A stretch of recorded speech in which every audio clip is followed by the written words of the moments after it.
ओम नमो भगवते वासुदेवाय नमः। आप सभी को माघ पूर्णिमा की हार्दिक शुभकामनाएं। माघ पूर्णिमा हिंदू धर्म में एक अत्यंत शुभ और पवित्र तिथि मानी जाती है। इस दिन स्नान, दान, व्रत और पूजा पाठ का विशेष महत्व होता है। माघ मास को धर्म, तपस्या और तीर्थ स्नान का माह माना गया है और इस दिन किए गए धार्मिक कार्यों का 1000 गुना फल प्राप्त होता है। माघ मास में गंगा, यमुना, नर्मदा, सरस्वती या किसी अन्य पवित्र नदी में स्नान करने से सभी पाप नष्ट हो जाते हैं।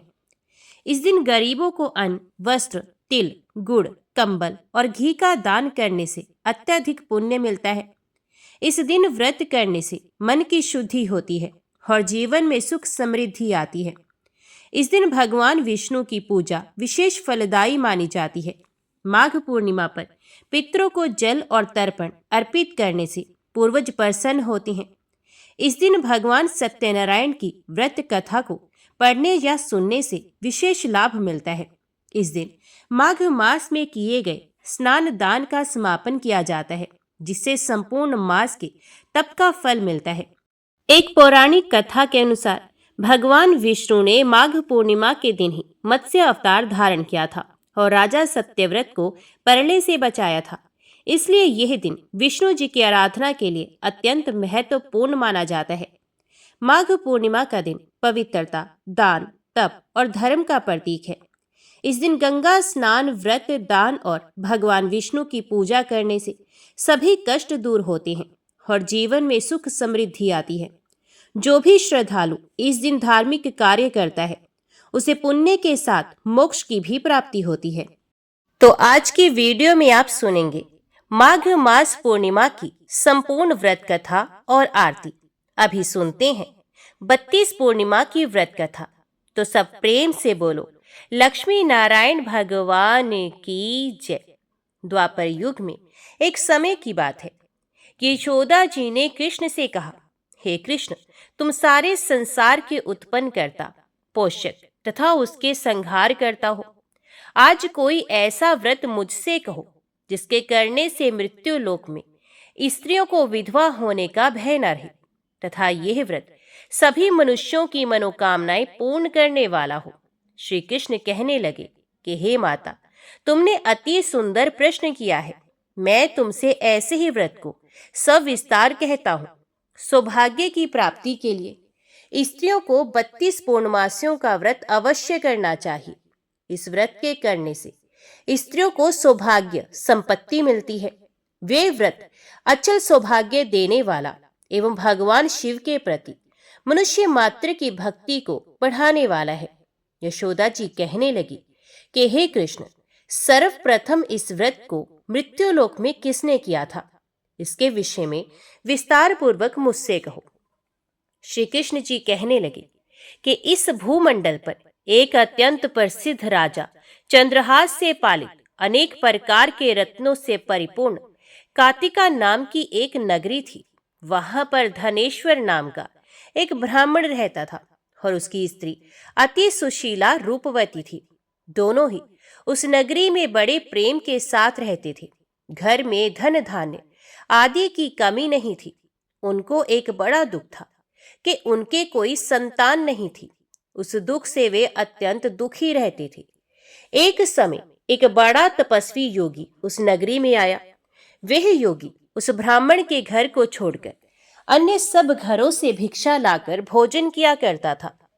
रूपवती से भी भिक्षा नहीं लिया करता था। उस योगी ने एक दिन रूपवती से भिक्षा ना लेकर किसी अन्य घर से भिक्षा लेकर गंगा किनारे जाकर भिक्षा अन्न को प्रेम पूर्वक खा रहा था कि धनेश्वर ने योगी का ये सब कार्य किसी प्रकार से देख लिया। अपनी भिक्षा के अनादर से दुखी होकर धनेश्वर योगी से बोला, महात्मन, आप सब घरों से भिक्षा लेते हैं, परंतु मेरे घर की भिक्षा कभी भी नहीं लेते। इसका क्या कारण है? तो योगी ने कहा कि निस्संतान के घर की भीख पतितों के अन्न के तुल्य होती है और जो पतितों का अन्न खाता है वे भी पतित हो जाता है। चूंकि तुम निस्संतान हो, अतः पतित हो जाने के भय से मैं तुम्हारे घर की भिक्षा नहीं लेता हूँ। धनेश्वर ये बात सुनकर अपने मन में बहुत दुखी हुआ और हाथ जोड़कर योगी के पैरों पर गिर पड़ा तथा आर्त भाव से कहने लगा, हे महाराज, यदि ऐसा है तो आप मुझको पुत्र प्राप्ति का उपाय बताइए। आप सर्वज्ञ हैं, मुझ पर अवश्य ही ये कृपा कीजिए। धन की मेरे घर में कोई कमी नहीं, परंतु मैं पुत्र ना होने के कारण अत्यंत दुखी हूं। आप मेरे इस दुख का हरण करें। आप सामर्थ्यवान हैं। ये सुनकर योगी कहने लगे, हे ब्राह्मण, तुम चंडी की आराधना करो। घर आकर उसने अपनी स्त्री से सवृतांत कहा और स्वयं तप के निमित्त वन में चला गया। वन में जाकर उसने चंडी की उपासना की और उपवास किया। चंडी ने 16वें दिन उसको स्वप्न में दर्शन दिया और कहा, हे धनेश्वर, जा तेरे पुत्र होगा, परंतु वे 16 वर्ष की आयु में ही मृत्यु को प्राप्त हो जाएगा। यदि तुम दोनों स्त्री पुरुष 32 पौर्णमासियों का व्रत विधि पूर्वक करोगे तो वह दीर्घायु होगा। जितनी तुम्हारी सामर्थ्य हो, आटे के दिए बनाकर शिवजी का पूजन करना, परंतु पूर्णमासी को 32 जोत जाने चाहिए। प्रातः काल होने पर स्थान के समीप ही तुम्हें एक आम का वृक्ष दिखाई देगा। उस पर तुम चढ़कर एक फल तोड़कर शीघ्र अपने घर चले जाना। अपनी स्त्री से सब वृत्तांत कहना। ऋतु स्नान के पश्चात वे स्वच्छ होकर श्री शंकर जी का ध्यान करके उस फल को खा लेगी। तब शंकर भगवान की कृपा से उसको गर्भ हो जाएगा। जब वे ब्राह्मण प्रातः काल उठा तो उसने उस स्थान के पास ही एक आम का वृक्ष देखा, जिस पर एक अत्यंत सुंदर आम का फल लगा हुआ था। उस ब्राह्मण ने उस आम के वृक्ष पर चढ़कर उस फल को तोड़ने का प्रयत्न किया, परंतु वृक्ष पर कई बार प्रयत्न करने पर भी वे ना चढ़ पाया। तब तो उस ब्राह्मण को बहुत चिंता हुई और विघ्न विनाशक श्री गणेश जी की वंदना करने लगा और उनसे कहने लगा कि हे दयानिधि, अपने भक्तों के विघ्नों का नाश करके उनके मंगल कार्यों को करने वाले, दुष्टों का नाश करने वाले, रिद्धि सिद्धि के देने वाले, आप मुझ पर कृपा करके इतना बल दें कि मैं अपने मनोरथ को पूर्ण कर सकूं। इस प्रकार गणेश जी की प्रार्थना करने पर उनकी कृपा से धनेश्वर वृक्ष पर चढ़ गया और उसने एक अति सुंदर आम का फल देखा। उसने विचार किया कि जो वरदान से फल मिला था वे ये है, और कोई फल दिखाई नहीं देता। उस धनेश्वर ब्राह्मण ने जल्दी से उस फल को तोड़कर अपनी स्त्री को ला कर दिया और उसकी स्त्री ने अपने पति के कथन अनुसार उस फल को ग्रहण किया और वे गर्भवती हुई। देवी जी की असीम कृपा से उसे एक अत्यंत सुंदर पुत्र उत्पन्न हुआ, जिसका नाम उन्होंने देवीदास रखा। माता पिता के हर्ष और शोक के साथ ये बालक शुक्ल पक्ष के चंद्रमा की भांति अपने पिता के घर में बढ़ने लगा। भवानी की कृपा से वह बालक बहुत ही सुंदर, सुशील और विद्या पढ़ने में बहुत ही निपुण था। दुर्गा जी की आज्ञा अनुसार उसकी माता ने 32 पूर्णमासी का व्रत रखना प्रारंभ कर दिया, जिससे उसका पुत्र बड़ी आयु वाला हो जाए। 16वां वर्ष लगते ही देवीदास के माता पिता को बड़ी चिंता हुई कि कहीं उनके पुत्र की इस वर्ष मृत्यु न हो जाए। इसलिए उन्होंने अपने मन में विचार किया कि यदि ये दुर्घटना उनके सामने हो गई तो वे कैसे सहन कर सकेंगे। असतु उन्होंने देवीदास के मामा को बुलाया और कहा कि हमारी इच्छा है कि देवीदास 1 वर्ष तक काशी में जाकर विद्या अध्ययन करे और उसको अकेला भी छोड़ना नहीं चाहिए। इसलिए साथ में तुम चले जाओ और 1 वर्ष के पश्चात इसको वापस लौटा लाना। सब प्रबंध करके उसके माता पिता ने काशी जाने के लिए देवीदास को एक घोड़े पर बैठाकर उसके मामा को उसके साथ भेज दिया। किंतु यह बात उसके मामा या किसी और से नहीं कही। धनेश्वर ने सप्तनिक अपने पुत्र की मंगल कामना तथा दीर्घायु के लिए भगवती दुर्गा की आराधना और पूर्णमासियों का व्रत करना आरंभ कर दिया। इस प्रकार बराबर 32 पूर्णमासी का व्रत पूरा किया। कुछ समय के पश्चात एक दिन वह दोनों मामा और भांजा मार्ग में रात्रि बिताने के लिए किसी ग्राम में ठहरे हुए थे। उस दिन उस गांव में एक ब्राह्मण की अत्यंत सुंदरी, सुशीला, विदुषी और गुणवती कन्या का विवाह होने वाला था। जिस धर्मशाला के अंदर वर और उसकी बारात ठहरी हुई थी। उसी धर्मशाला में देवी दास और उसके मामा भी ठहरे हुए थे। संयोगवश कन्या को तेल आदि चढ़ाकर मंडप आदि का कृत्य किया गया तो लगन के समय वर को धनुर्वात हो गया। असतु वर के पिता ने अपने कुटुंबियों से परामर्श करके निश्चय किया कि यह देवीदास मेरे पुत्र जैसा ही सुंदर है, मैं इसके साथ ही लगन करा दूं और बाद में विवाह के अन्य कार्य मेरे लड़के के साथ हो जाएंगे। ऐसा सोचकर देवीदास के मामा से जाकर बोला कि तुम थोड़ी देर के लिए अपने भांजे को हमें दे दो, जिससे विवाह के लगन का सब कृत्य सुचारू रूप से हो सके। तब उसका मामा कहने लगा कि जो कुछ भी मधुपर्क आदि कन्यादान के समय वर को मिले वे सब हमें दे दिया जाए, तो मेरा भांजा इस बारात का दूल्हा बन जाएगा। ये बात वर के पिता ने स्वीकार कर ली और उनके स्वीकार कर लेने पर उसने अपना भांजा वर बनने को भेज दिया और उसके साथ सब विवाह कार्य रात्रि में विधि पूर्वक संपन्न हो गए। पत्नी के साथ भी भोजन ना कर सका और अपने मन में सोचने लगा कि ना जाने ये कैसी स्त्री होगी। वह एकांत में इसी सोच में गर्म निश्वास छोड़ने लगा तथा उसकी आंखों में आंसू भी आ गए। तब वधू ने पूछा, क्या बात है, आप इतने उदासीन व दुखी क्यों हो रहे हैं? तब उसने सब बातें जो वर के पिता व उसके मामा में हुई थी उसको बतला दी। तब कन्या कहने लगी, ये ब्रह्म विवाह के विपरीत हो कैसे सकता है? देव, ब्राह्मण और अग्नि के सामने मैंने आपको ही अपना पति बनाया है, इसलिए आप ही मेरे पति हैं। मैं आपकी ही पत्नी रहूंगी, किसी अन्य की कदापि नहीं। तब देवीदास ने कहा, ऐसा मत करिए, क्योंकि मेरी आयु बहुत थोड़ी है।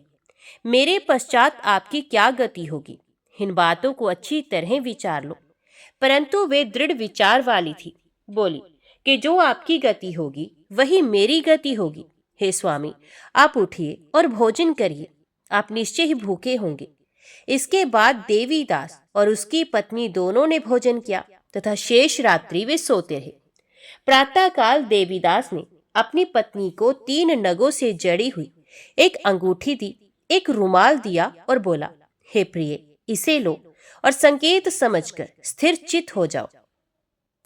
मेरा मरण और जीवन जानने के लिए एक पुष्प वाटिका बना लो, उसमें सुगंधी वाली एक नव मल्लिका लगा लो, उसको प्रतिदिन जल से सींचा करो और आनंद के साथ खेलो कूदो तथा उत्सव मनाओ।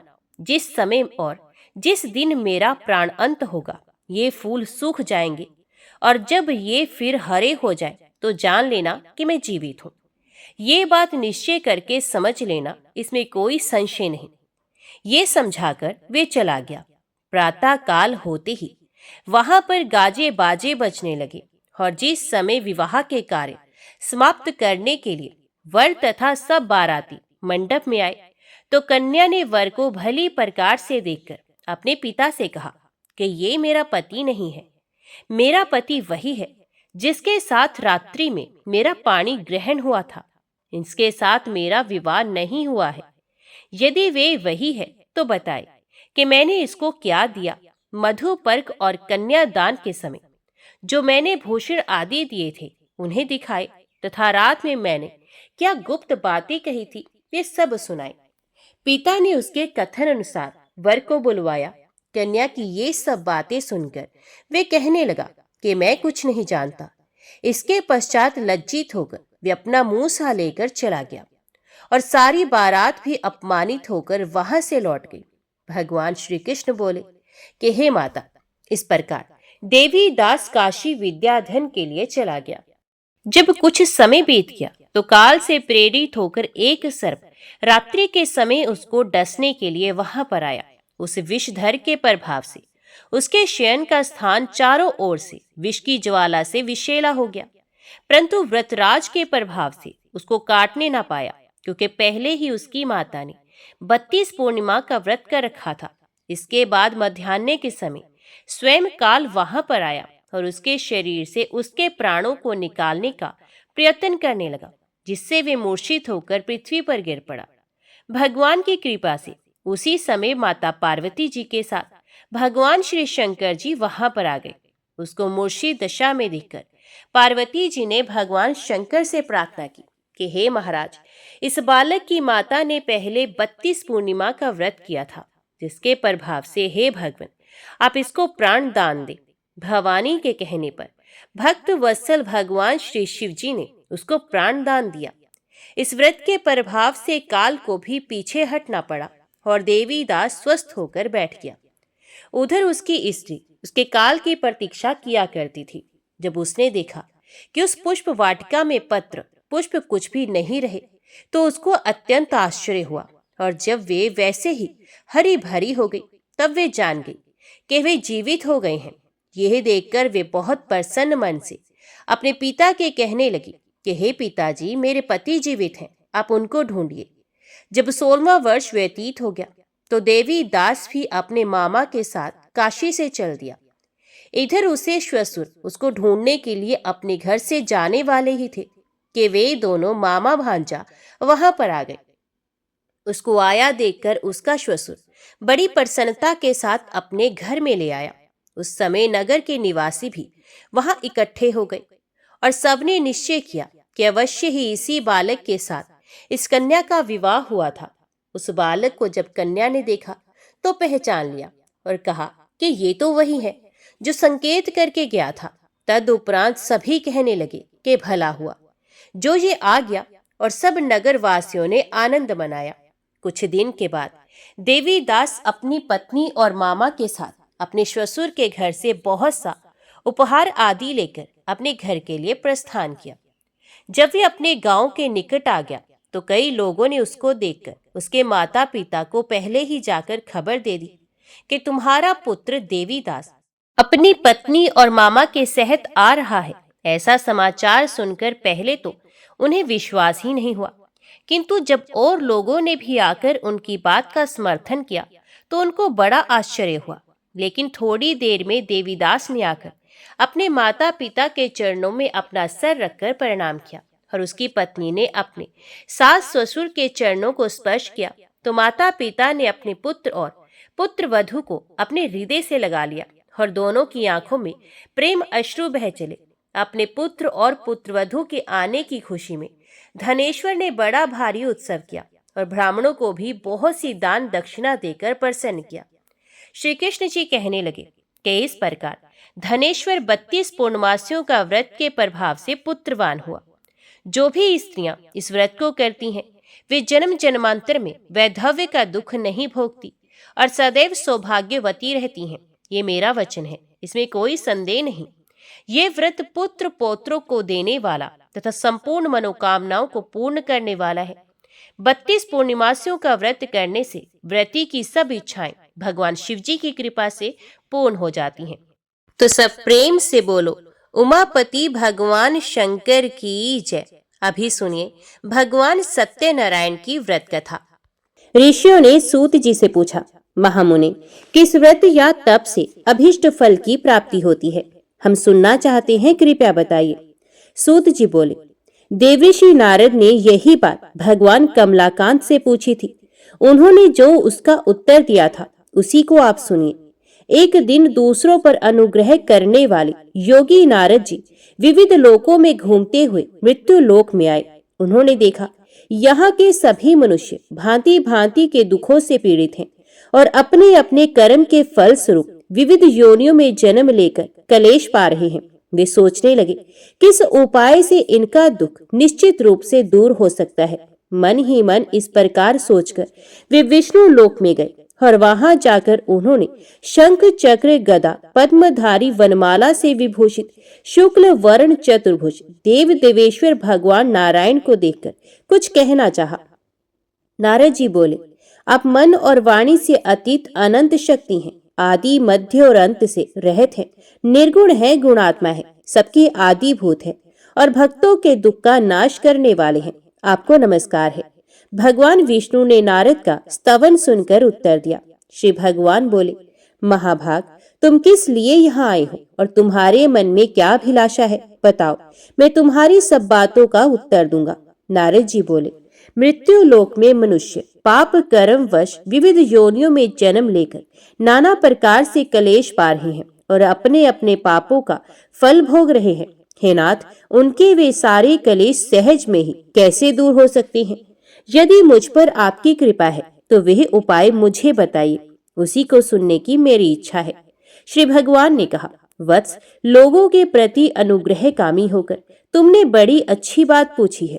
जिसके करने से मनुष्य मोह से मुक्त होता है, वह मैं तुमसे कह रहा हूं, सुनो। एक अत्यंत पवित्र व्रत है जो स्वर्ग या पृथ्वी पर अति दुर्लभ है। मैं स्नेहवश हे विप्र आज उसी को प्रकट कर रहा हूं। इस व्रत का नाम सत्यनारायण व्रत है।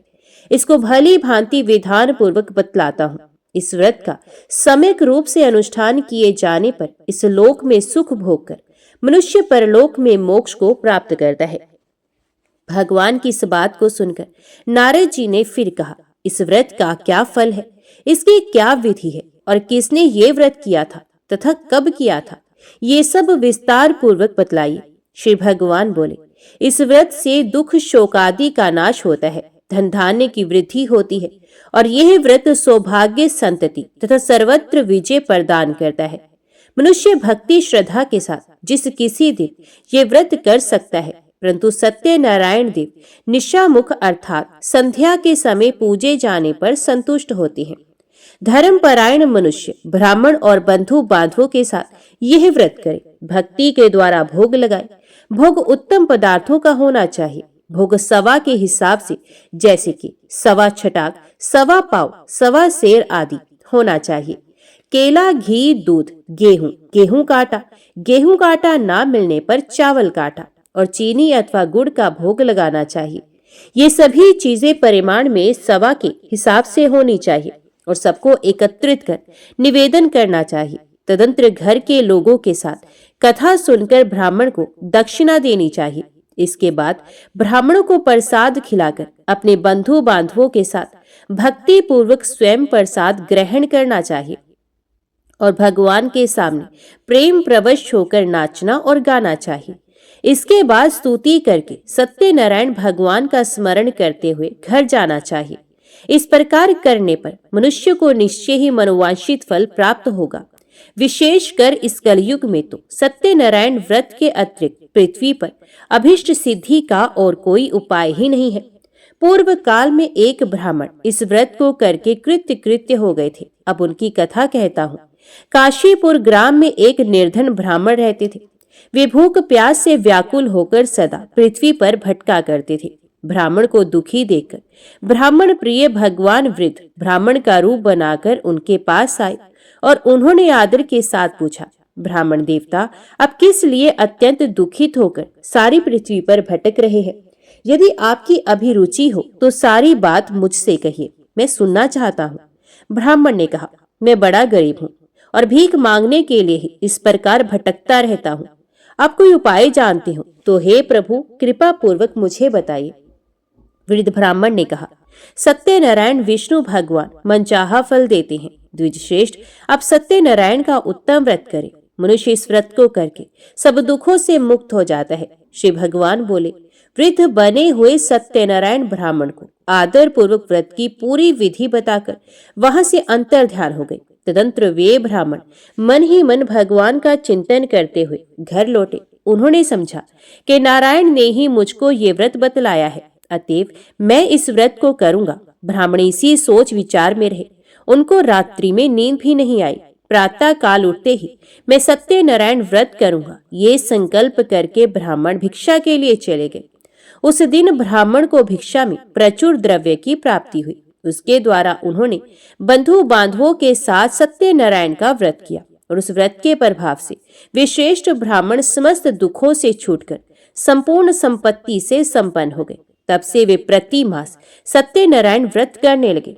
श्री भगवान ने कहा, वे उत्तम ब्राह्मण वृद्ध रूपधारी नारायण के द्वारा व्रत को जानकर सारे पापों से मुक्त हो गए और उन्होंने दुर्लभ मोक्ष की प्राप्ति की। नारद, जिस समय इस व्रत का पृथ्वी में प्रचार होगा उसी समय मनुष्यों के समस्त दुख नष्ट हो जाएंगे।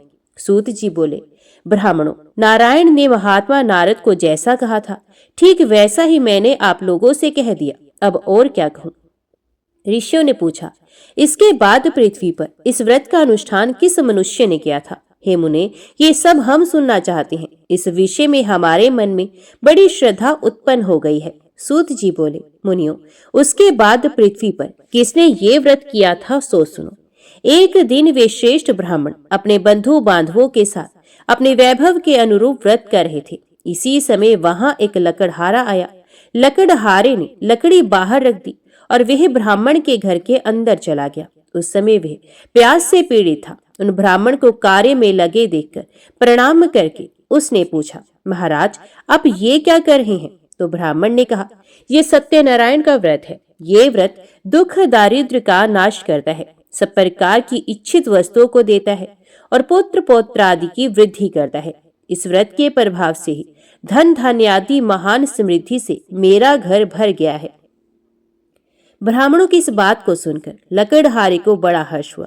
वे जल पीकर और प्रसाद लेकर स्थिर मन से सत्यनारायण देव का चिंतन करता हुआ नगर में गया। उसने मन ही मन कहा कि आज लकड़ियों के बेचने पर जो कुछ मिलेगा उसी के द्वारा मैं सत्यदेव का उत्तम व्रत करूंगा। इस प्रकार मन में विचार कर वे लकड़ियों के बोझ को सर पर उठा के नगर में धनियों के रमणीय स्थान में पहुंचा। आज लकड़हारे को लकड़ियों का दूना मूल्य मिला। उसका हृदय प्रसन्न हो गया। वे पके हुए केले, चीनी, घी, दूध और गेहूं का आटा सब वस्तुएं सवाए हिसाब से लेकर घर पहुंचा। तदंतर बंधु बांधवों को निमंत्रण देकर उसने विधि पूर्वक व्रत किया। उस व्रत के प्रभाव से वह लकड़हारा धन और पुत्र से संपन्न हो गया तथा इहलोक में सुख भोगकर अंत में सत्यपुर को प्राप्त हुआ। एक घटना और कहता हूँ, सुनो। पूर्व काल में उल्कामुख नामक एक जितेंद्रिय सत्यवादी प्रबल पराक्रमी राजा थे। वे बुद्धिमान राजा प्रतिदिन भगवान के मंदिर में जाते और धन देकर ब्राह्मणों को संतुष्ट करते थे। उनकी पत्नी का नाम था भद्रशिला। वे सरोज वदना, परमुग्धा और पति परायणा स्त्री थी। राजा रानी के साथ समुद्र के तीर पर जाकर सत्यनारायण का व्रत किया करते थे। एक दिन जब राजा व्रत कर रहे थे, एक साधु नामक वणिक वहां आया। वह व्यापार के लिए नाना प्रकार के रत्न आदि पदार्थों को नौका में भरकर लाया था। वणिक समुद्र के किनारे नाव को खड़ी करके तट के ऊपर आया और व्रत करते हुए राजा को देखकर उसने विनय पूर्वक पूछा। साधु ने कहा, राजन, भक्ति युक्त चित्त से आप ये क्या अनुष्ठान कर रहे हैं? इस समय मेरी इसे जानने की इच्छा है, अतएव आप समझाकर कहें। राजा बोले, साधु, मैं अपने बंधु बांधवों के साथ अतुलनीय तेज युक्त भगवान विष्णु की पूजा कर रहा हूँ। मेरा यह व्रत पुत्र आदि की प्राप्ति के लिए है। तदंतर साधु ने राजा को आदर पूर्वक प्रणाम करके कहा, राजन, इस व्रत की सांगोपांग विधि आप मुझे बताएं, क्योंकि मैं भी ये व्रत करूंगा। मेरे भी संतान नहीं, इस व्रत से मुझे निश्चय ही संतान की प्राप्ति होगी। इतना कहकर वणिक ने उन राजा से व्रत की विधि अच्छी तरह पूछकर वहां से प्रस्थान किया और अपने वाणिज्य का काम पूरा करके वे आनंद के साथ घर लौटा। कुछ ही दिनों के बाद उसकी पतिव्रता पत्नी गर्भवती हुई और समय पर उसने एक अति सुंदर कन्या को जन्म दिया। कन्या शुक्ल पक्ष के चंद्रमा की भांति दिनों दिन बढ़ने लगी। वणिक ने उसका जात कर्म आदि संस्कार करवाकर उसका नाम रखा कलावती। तदंतर वणिक पत्नी लीलावती ने मधुर वचनों में पति से कहा, स्वामी, अपने पूर्व में जो सत्यनारायण व्रत करने की प्रतिज्ञा की थी उसे अब पूरी क्यों नहीं कर रहे हैं? तो साधु ने उत्तर दिया, प्रिय, मैं कलावती के विवाह के समय सत्यनारायण का व्रत करूंगा। पत्नी को इस प्रकार आश्वासन देकर साधु वणिक समुद्र के तट की ओर चला गया। इधर पिता के घर में कलावती बढ़ने लगी। इसके बाद धर्म के जानने वाले पिता ने जब अपनी पुत्री को विवाह के योग्य देखा, तब अपने बंधु बांधवों से परामर्श करके साधु ने वर ढूंढने के लिए दूत को भेजा। दूत साधु का आदेश पाकर कांचन नगर गया और वहां कलावती के योग्य एक उत्तम वर की खोज करके वहां से उस वणिक पुत्र को साथ लेकर लौट आया। साधु वणिक सुंदर और सद्गुणी वणिक कुमार को देखकर बड़ा प्रसन्न हुआ और अपनी जाति बंधुओं के साथ मिलकर प्रसन्नता पूर्वक यथाविधि अपनी कन्या को उसको अर्पण कर दिया। दुर्भाग्यवश कलावती के विवाह के समय भी वणिक उस उत्तम व्रत की बात भूल गया। इससे भगवान उस पर रुष्ट हो गए। कुछ दिनों के बाद वह व्यापार में निपुण वणिक अपने श्रीमान जमाता को साथ लेकर व्यापार के लिए बाहर गया और राजा चंद्रकेतु के राज्य में समुद्र के समीप रमणीय रतनसार नगर में जा पहुंचा। वहां एक पुरी बनाकर वह अपना व्यापार करने लगा। उसी समय प्रभु सत्यनारायण ने साधु को मिथ्यावादी जानकर उसे शाप देते हुए कहा, आज से कुछ ही दिनों में यही तुम दुख को प्राप्त होगे। इधर उसी दिन एक चोर ने राजमहल में धन चुराया। चोर धन को लेकर साधु के मकान के बगल के रास्ते से जा रहा था। उसने घूमकर पीछे की ओर देखा। राजा के दूत उसके पीछे पीछे दौड़ रहे थे। वे डर गया और चुराए हुए धन को वहीं छोड़कर जल्दी से भाग गया। दूतों ने आकर देखा, साधु वणिक के घर के पास राजा का धन पड़ा है। तब उन्होंने जमाता के साथ साधु को पकड़ लिया और उन्हें बांधकर प्रसन्न मन से तुरंत राजा के समीप ले जाकर कहा, प्रभु, दोनों चोर पकड़कर आ गए हैं। इनको देखिए और आज्ञा दीजिए कि क्या किया जाए। तत्पश्चात राजा की आज्ञा से दूतों ने दोनों वणिकों को अच्छी तरह बांधकर बड़े कठिन कारागार में डाल दिया। उसी समय उनके संबंध में कोई भी विचार नहीं किया गया। उन दोनों ने बहुत कुछ कहा, परंतु सत्यनारायण देव की माया से किसी ने उनकी एक भी नहीं सुनी। इसके बाद राजा चंद्रकेतु ने उनकी सारी धन संपत्ति छीन ली। इधर सत्यदेव के शाप से घर में लीलावती और कलावती पर भी दुख आ पड़ा। घर में जो भी कुछ था, धन संपत्ति थी, चोरों ने सारी चोरी कर ली। लीलावती मानसिक और शारीरिक व्याधि से तथा भूख प्यास से पीड़ित हो दाने दाने की चिंता में नगर में घर घर भटकने लगी। इस प्रकार कलावती भी प्रतिदिन अन्न के लिए भटकने लगी। एक दिन भूख से व्याकुल कलावती घर से निकलकर किसी ब्राह्मण के घर पहुंची। उसने देखा वहां सत्यनारायण का व्रत हो रहा है। वे वहां बैठ गई और कथा सुनकर उसने भगवान से मनोरथ पूर्ति के लिए प्रार्थना की। इसके बाद प्रसाद लेकर उसी रात को वे अपने घर लौट आई। लीलावती ने कन्या को बहुत डांट कर कहा, बेटी, तो इतनी रात तक कहाँ थी? तेरे मन में क्या है? तो कलावती ने उत्तर दिया, माता, ब्राह्मण के घर सत्यनारायण भगवान का व्रत है, मैं उसी को देख रही थी। सत्यनारायण का व्रत मनोरथ पूर्ण करने वाला है। कन्या की ये बात सुनकर लीलावती व्रत करने को तैयार हुई और उस साध्वी साधु पत्नी ने अपने सुहृद बंधुओं के साथ सत्यनारायण व्रत किया। मेरे स्वामी और जमाता शीघ्र घर लौट आए। सत्यनारायण देव से उसने बार बार इस वर के लिए प्रार्थना की और कहा, प्रभु, मेरे पति और दामाद का अपराध क्षमा कीजिए। वणिक पत्नी के व्रत से प्रभु सत्यनारायण प्रसन्न हो गए और उन्होंने श्रेष्ठ राजा चंद्रकेतु को स्वप्न में दर्शन देकर कहा, राजन, सवेरा होते ही दोनों वणिकों को छोड़ देना और उनका जो धन छीना है उसे दोगुना उन्हें दे देना, नहीं तो मैं राज्य, धन और पुत्र के साथ तुम्हारा विनाश कर दूंगा। राजा को इतना कहकर प्रभु अंतर ध्यान हो गए। प्रातः काल होते ही राजा सभा में गए और स्वजनों के साथ वहां बैठकर उन्होंने दूतों को आज्ञा दी कि अभी जाकर दोनों बंदी महाजनों को तुरंत कैद से छोड़ दो। राजा की आज्ञा पाकर दूतों ने दोनों महाजनों को मुक्त कर दिया और उन्हें साथ लेकर विनय पूर्वक राजा से कहा, दोनों वणिकों की हथकड़ी बेड़ी खोलकर हम उन्हें यहाँ ले आए हैं। इसी समय उन दोनों के मन में पुरानी बात का स्मरण हुआ और भगवान सत्यनारायण की महिमा को याद करके वे विस्मय और भय से विवल हो गए। उन्होंने राजा चंद्रकेतु को प्रणाम किया। राजा ने भी उनको देखकर आदर पूर्वक कहा, देवात, तुम्हें ये महान कष्ट भोगना पड़ा, अब तुम्हें कोई भय नहीं, तुम मुक्त हो, जाओ शोर करा लो। तदंतर श्रीमान राजा चंद्रकेतु ने सोने और रत्नों से बने हुए गहनों के द्वारा दोनों वणिकों को अलंकृत किया। बड़ी मीठी वाणी से उनको अति सुख पहुंचाया और छीने हुए धन से दोगुना धन देकर उनसे कहा, साधो, अपने घर चले जाओ। साधु ने राजा को प्रणाम करके कहा, आपकी कृपा से मैं घर जाने में समर्थ हो सका हूँ।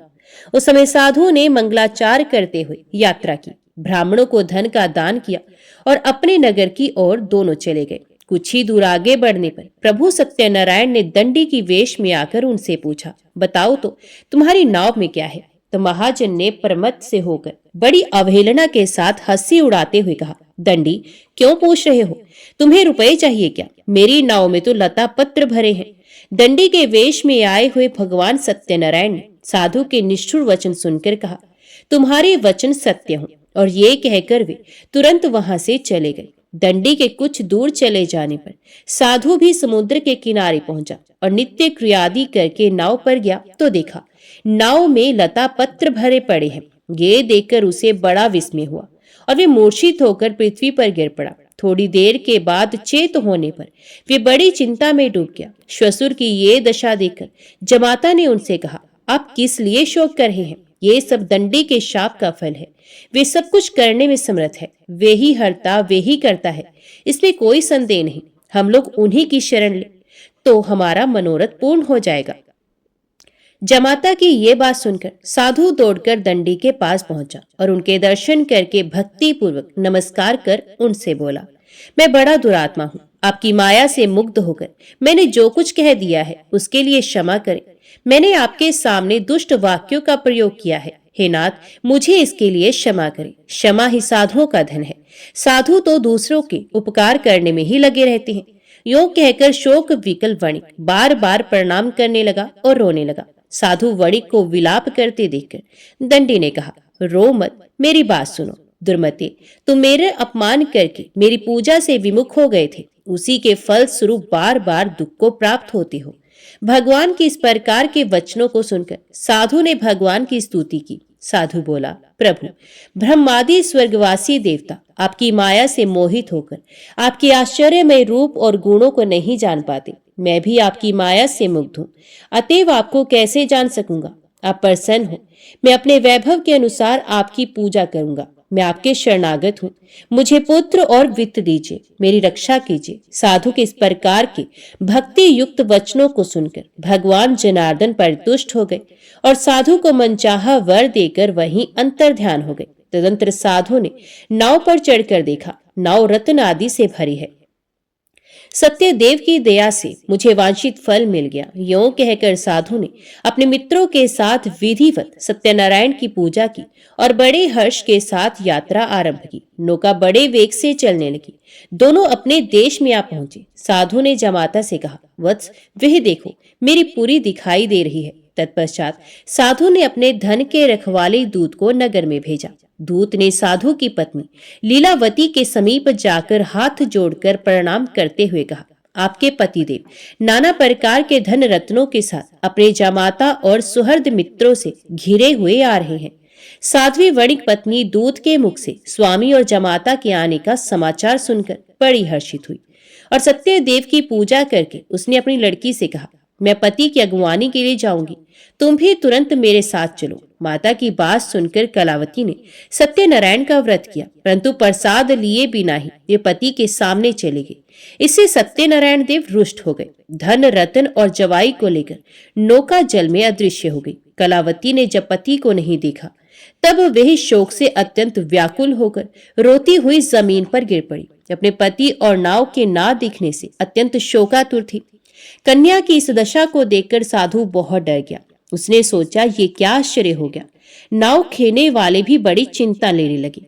ये सब देखकर पतिव्रता लीलावती अत्यंत दुख से विवल होकर विलाप करती हुई स्वामी से बोली, मैंने अभी अभी ज्वाई को देखा था, क्षण मात्र में ही नौका के साथ जमाता अदृश्य हो गए। अब वे कहीं नहीं दिख रहे। पता नहीं किस देवता ने उन्हें इस प्रकार हरण कर लिया। आप क्या भगवान सत्यदेव के प्रभाव को नहीं जानते। लीलावती इस प्रकार कहकर विलाप करने लगी। उसी के साथ सारे बंधु बांधव भी रोने लगे। लीलावती अपनी कन्या को गोद में लेकर रुदन करने लगी। कन्या कलावती ने स्वामी को डूबा हुआ जानकर दुखित हृदय से पति की पादुका को लेकर सती होने का निश्चय किया। धर्म को जानने वाला साधु वणिक कन्या की ये स्थिति देखकर अपनी पत्नी के साथ शोक से अत्यंत व्याकुल हो उठा और उसने मन ही मन सोचा, निश्चय ही सत्यदेव की माया के द्वारा ही मेरे जमाता हरे गए हैं। अपने वैभव के अनुसार भगवान सत्यनारायण की पूजा करूंगा। साधु ने वहां सब लोगों को बुलाकर ये बात कही और अपना मनोरथ व्यक्त करते हुए पृथ्वी पर दंड की भांति पड़कर वह बार बार भगवान सत्यदेव को प्रणाम करने लगा। इससे सत्यदेव प्रसन्न हो गए। उन्होंने आकाश से ही साधु के प्रति कहा, साधु, तुम्हारी कन्या मेरे भोग का तिरस्कार करके पति को देखने के लिए आ गई, इसलिए इसका पति अदृश्य हो गया। अब वे घर जाए, प्रसाद लेकर लौट कर आए, तब अवश्य उसे स्वामी का सुख प्राप्त होगा, इसमें कोई संदेह नहीं। वणिक नंदनी कलावती ने गंगन मंडल में ये प्राण दान करने वाली वाणी सुनी और सुनकर तुरंत ही वे घर चले गए। वहां जाकर उसने प्रसाद लिया। तदंतर वे जब लौट कर आई तब अपने पति को, नाव को और समस्त बंधुओं को देखकर अत्यंत सुखी हुई। उसने पिता से कहा, पिताजी आइए हम लोग घर चले, अब देर क्यों कर रहे हैं। कन्या की इस बात को सुनकर वणिक प्रसन्न हो गया और विधि विधान के साथ भगवान सत्यनारायण की पूजा करके धन रतन और बंधुओं के साथ वे अपने घर पहुंचा। तदंतर प्रत्येक संक्रांति और पूर्णिमा को यथा विधि सत्यनारायण की पूजा करता हुआ वे इस लोक में सुखी होकर अंत में सत्यपुर को प्राप्त हो गया। सूत जी बोले, श्रेष्ठ मुनियों, एक उपाख्यान और सुनिए। पूर्व काल में वंशध्वज नामक एक प्रजा पालन में तत्पर राजा थे। उन्होंने सत्यदेव के प्रसाद का परित्याग किया था, इसलिए वे दुख को प्राप्त हुए। एक दिन राजा ने वन में जाकर विविध प्रकार के मृगों का शिकार किया। फिर जब विश्राम के लिए वे बरगद के वृक्ष के नीचे आए, तब उन्होंने देखा ग्वाले लोग बड़े संतुष्ट मन से मित्रों को साथ लेकर भक्ति पूर्वक भगवान सत्यनारायण देव की पूजा कर रहे हैं। राजा ने सत्यनारायण की पूजा होती देखी, पर घमंड के कारण ना तो वे वहां गए, न प्रणाम ही किया। ग्वाले राजा के पास प्रसाद रखाए और पूजा की जगह आकर प्रसाद लेकर अपने घरों को चले गए। राजा ने प्रसाद नहीं लिया, इसलिए वे बड़े दुख में पड़े। उनके 100 पुत्र मर गए, धन धान्य आदि समस्त संपत्ति नष्ट हो गई। तब उन्होंने सोचा, सत्यदेव ने ही मेरा सब कुछ नष्ट कर दिया है, इसलिए जिस स्थान पर ग्वाले पूजा कर रहे हैं मैं वहां जाऊंगा। राजा ने मन ही मन ऐसा निश्चय किया और ग्वालों के पास जाकर उनके साथ भक्ति श्रद्धा पूर्वक यथाविधि सत्यदेव की पूजा की। तब सत्यदेव की कृपा से वे धन पुत्रादि से संपन्न हो गए और इस लोक में सुख भोग कर अंत में विष्णुपुर में जा पहुंचे। जो मनुष्य इस परम दुर्लभ सत्यनारायण व्रत का आचरण करता है, भुक्ति मुक्ति दायिनी इस पवित्र कथा का श्रवण करता है, वे भगवान सत्यदेव के प्रसाद से धन धान्य आदि समृद्धि को प्राप्त होता है। इसे दृढ़ धन पाता है, बंधी बंधन से छूटता है, भयभीत भय से छुटकारा पाता है और मनुष्य इस लोक में मनवांछित फल को पाकर अंत में सत्यपुर में गमन करता है। यही सत्य है, इसमें संदेह नहीं है। ब्राह्मणों, आप लोगों को मैंने श्री सत्यनारायण व्रत कथा सुनाई। ये व्रत को आचरण करके मनुष्य सारे दुखों से छूट जाता है। कलिकाल में सत्य पूजा महान फल देने वाली है। इन देव को कोई सत्यनारायण कहते हैं और कोई कोई सत्यदेव कहते हैं। ये नाना रूप धारण करके सबके मनोरथ को प्रदान करते हैं। ये सनातन सत्यदेव कलयुग में सत्य व्रत के रूप में अवतीर्ण होंगे। श्रेष्ठ मुनियों, जो मनुष्य नित्य इसका पाठ या श्रवण करता है, सत्यदेव के प्रसाद से उसके सारे पाप नष्ट हो जाते हैं। सब प्रेम से बोलो, श्री सत्यनारायण भगवान की जय। आइए अब सुनते हैं श्री सत्यनारायण भगवान की आरती। जय लक्ष्मी रमणा स्वामी, जय लक्ष्मी रमणा, सत्यनारायण स्वामी जनपातक हरणा। ओम जय लक्ष्मी रमणा। रतन जड़ित सिंहासन अद्भुत शविराजे, नारद करत निराजन घंटावन बाजे। ओम जय लक्ष्मी रमणा। प्रगट भय कलिकारण द्विज को दर्श दियो, बूढ़ो ब्राह्मण बन कर कंचन महल कियो। ओम जय लक्ष्मी रमणा। दुर्बल भील कठारो जिन पर कृपा करी, चंद्रचूड़ एक राजा तिनकी विपत्ति हरी। ओम जय लक्ष्मी रमणा। वैश्य मनोरथ पायो श्रद्धा तज दीनी, सो फल भोग्य प्रभु जी फिर स्तुति कीन्ही। ओम जय लक्ष्मी रमणा। भाव भक्ति के कारण छिन छिन रूप धरियो, श्रद्धा धारण कीन्ही तिनको काज सरो। ओम जय लक्ष्मी रमणा। ग्वाल बाल संग राजा वन में भक्ति करी, मन वांछित फल दीनो दीन दयालु हरि। ओम जय लक्ष्मी रमणा। चढ़त प्रसाद सवायो कदली फल मेवा, धूप दीप तुलसी से राची सतदेवा। ओम जय लक्ष्मी रमणा। सत्यनारायण जी की आरती जो कोई नर गावे, तन मन सुख संपत्ति मन वांछित फल पावे। ओम जय लक्ष्मी रमणा। ओम जय लक्ष्मी रमणा स्वामी जय लक्ष्मी रमणा सत्यनारायण स्वामी जनपातक हरणा ओम जय लक्ष्मी रमणा। बोल सत्यनारायण भगवान की जय। आज की वीडियो में इतना ही। उम्मीद करती हूँ वीडियो आपको पसंद आई होगी। वीडियो पसंद आई हो तो वीडियो को लाइक और चैनल को सब्सक्राइब जरूर कीजिएगा। जय श्री सत्यनारायण भगवान की लिखकर कमेंट बॉक्स में अपनी हाजिरी और अपने सुझाव देना ना भूलेगा। तो मिलते हैं अगली कथा अगली वीडियो के साथ। तब तक के लिए देखते व सुनते रहिए। जय मां कंजर, जय माता दी।